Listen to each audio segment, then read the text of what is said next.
पूजन करते समय, तुलसी को जल चढ़ाते समय, अभिषेक पूजन करते समय, घर में आप पूजन कर रहे हैं उस समय पर तुलसी को जल चढ़ा रहे हो, उस समय पर पीपल की पूजन कर रहे हो, उस समय पर बेलपत्री का पूजन कर रहे हो, उस समय पर आंवले का पूजन कर रहे हो, उस समय पर या कोई पूजन भजन आप कर रहे हैं उस समय पर दरवाजे पर अगर 3 सामने खड़े हो जाते हैं तो ये समझ लेना कि आपकी पूजा को भगवान ने स्वीकार कर लिया। कौन 3 है उसका स्मरण करिएगा।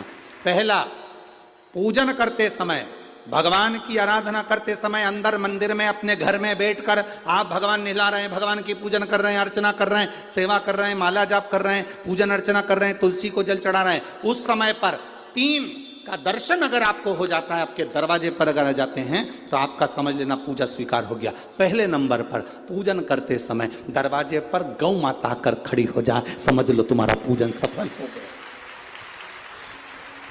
आप पूजन कर रहे हैं अंदर से, गाय रंभा रही है, आप पूजन कर रहे हैं अंदर से, गौ माता गौमूत्र कर रही है, आप पूजन कर रहे हैं अंदर से, गौ माता गोबर कर रही है, आप पूजन कर रहे हैं अंदर से और गाय दरवाजे पर आकर खड़ी हो गई। तुम्हारी अर्चना में, तुम्हारी आराधना में, तुम्हारी साधना में गौ माता तुम्हारे सामने आकर खड़ी हो जाए। पूजन के समय पर अचानक आकर तुम्हारे द्वार पर, तुम तुलसी को जल चढ़ा रहे हो, तुम्हारे दरवाजे पर आ जाए। और मेरा विश्वास कहता है, यहाँ जितनी मेरी जीजियाँ बैठी हैं, यहाँ जितने मेरे जीजा बैठे हैं, ये मेरा विश्वास कहता है आपके साथ कभी ना कभी ये जरूर हुआ होगा, पूजन के समय पर गौ माता का दर्शन होता ही, ये मेरा विश्वास कहता है।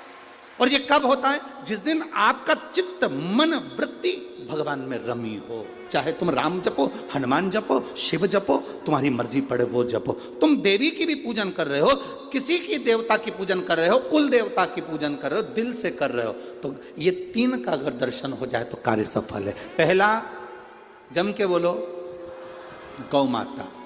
दूसरे नंबर पर हमारे यहाँ हम पूजन में लगे हुए हैं, आराधना में लगे हुए हैं, भगवान की अविरल भक्ति में लगे हुए हैं, भगवान की पूजन, आराधना और भक्ति में हम तल्लीन हैं।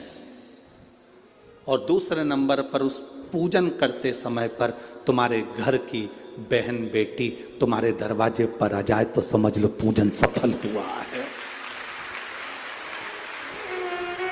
क्या बहन बेटी के आने से पूजन सफल हो सकता है?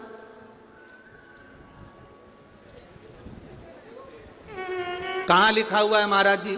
आप इतनी बड़ी बड़ी बातें कहते हो। पूछने वाले पूछ सकते हैं, कहने वाले कह सकते हैं, आपने कैसे कह दिया कि बहन बेटी के आने से सफल हो जाता करे? तो आप उठाओ, हिमालय राज का बेटा बाणासुर से दोस्ती कर लेता,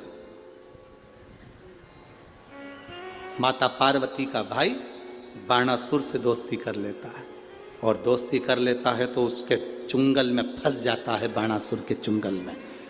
भाई संकट में आ जाता है।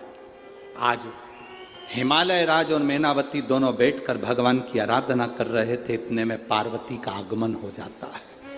पार्वती ने आते से ही देखा, पिताजी आप आराधना कर रहे हो, पूजन कर रहे हो, किस लिए, क्यों? मैनावती ने कहा तेरा भाई संकट में घिरा हुआ है। पार्वती ने कहा क्यों चिंता करते हो, क्यों चिंता करते हो? पिताजी मैं आई हूं ना, चिंता मिटा दूंगी, चिंता मिटा दूंगी, आप चिंता ना करें। क्या हुआ? बाणासुर तेरे भाई को कष्ट दे रहा। बेटी पार्वती ने संकल्प ले लिया, उस बाणासुर का अंत मैं करूंगी। ना भगवान ब्रह्मा बाणासुर को मार सके, ना भगवान कृष्ण बाणासुर को मार सके। बाणासुर की कन्या भगवान कृष्ण के पास में, वहां उनके पौत्र के पास में गई, भगवान कृष्ण का युद्ध बाणासुर के साथ हुआ, 1000 भुजा, तो बाणासुर को भगवान कृष्ण नहीं मार सके। बाणासुर को न नारायण मार सके, न ब्रह्मा मार सके, बाणासुर को न शंकर मार सके, क्योंकि शिव ने तो वर दिया था। बाणासुर को केवल मारा है तो माता पार्वती अर्ध कुंवारी बनकर संहार कर कर चली जाती। कोई तुमसे पूछे कि सियोर वाले महाराज ने कहा कि बहन बेटी के पूजन करते समय अगर बहन बेटी आ जाती है, पूजन करते समय हमारे घर की बहन बेटी, तुम्हारे कुल की बहन बेटी, तुम्हारे घर की बहन बेटी तुम्हारे दरवाजे पर आ गई, भले तुम उसको कुछ दो मत दो, पर बहन बेटी अगर तुम्हारे पूजन के समय पर तुम्हारे क्यों आप लोगों के ऐसा नियम है कि नहीं हमको नहीं मालूम। हमारे यहाँ तो ऐसा नियम है कि जब भी घर में कोई बड़ा आयोजन होता है, शादी होती है, फंक्शन होता है, कोई उद्यापन होता है, कोई चीज़ बड़ी करते हैं, तो सबसे पहले फ़ोन बहन बेटी को लगाते हैं कि हमारी बहन हमारे यहाँ आए, हमारी बेटियाँ, हमारी नंदे हमारे यहाँ आए, हमारी बुआ हमारे यहाँ आए।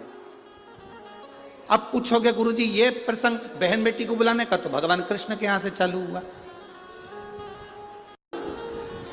नंद बाबा की बहन नंदा आकर घर में रहने लगी और भाभी को जब जापा हुआ तो सबसे पहले नंदा भगवान को हाथ जोड़कर कहती है, बाबा ऐसी कृपा करना, ए बाबा ऐसी कृपा करना, मेरे भैया की यहाँ 60 साल के बाद तो औलाद हो रही है, तो ऐसी कृपा करना कि उनके घर में लड़का हो जाए। और नंदा हाथ जोड़ती जोड़ती जोड़ती जोड़ती यशोदा जी के कक्ष में गई, और जो कक्ष में गई जाकर जो दर्शन करा तो लाला का दर्शन था। नंदा खुश हो गई, थाली उठाकर बजाने लगी कलदार से, और एक थाली को उठाकर उस नंदा ने बजाया, थाली को उठाकर।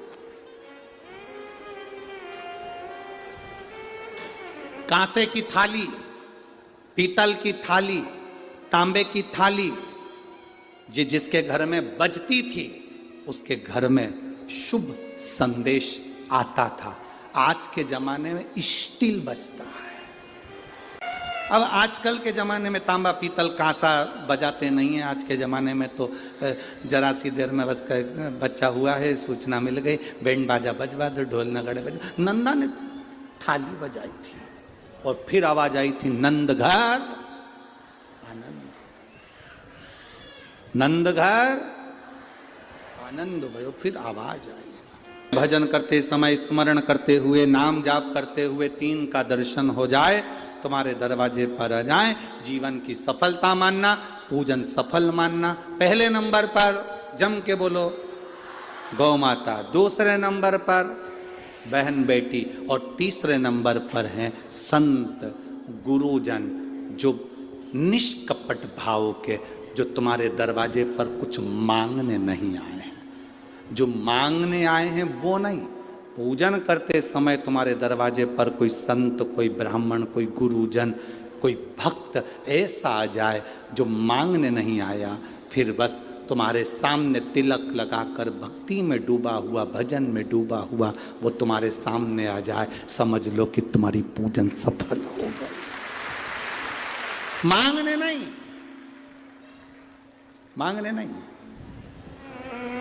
केवल आया, भजन गाया, सीताराम कहा, हर हर महादेव कहा, श्री शिवाय नमस्तुभ्यं कहा, जय श्री हनुमान जी कहा, और वो अपना चले गया। तुम्हारे दरवाजे पर मांगा नहीं उसने। असली संत तुम्हारे दरवाजे पर गुरुजन, ब्राह्मण जन, भक्त जन, कोई भगवत प्रेमी तुम्हारे दरवाजे पर दर्शन हो जाए पूजन के समय पर, समझ लो कि उसने स्वीकार कर लिया।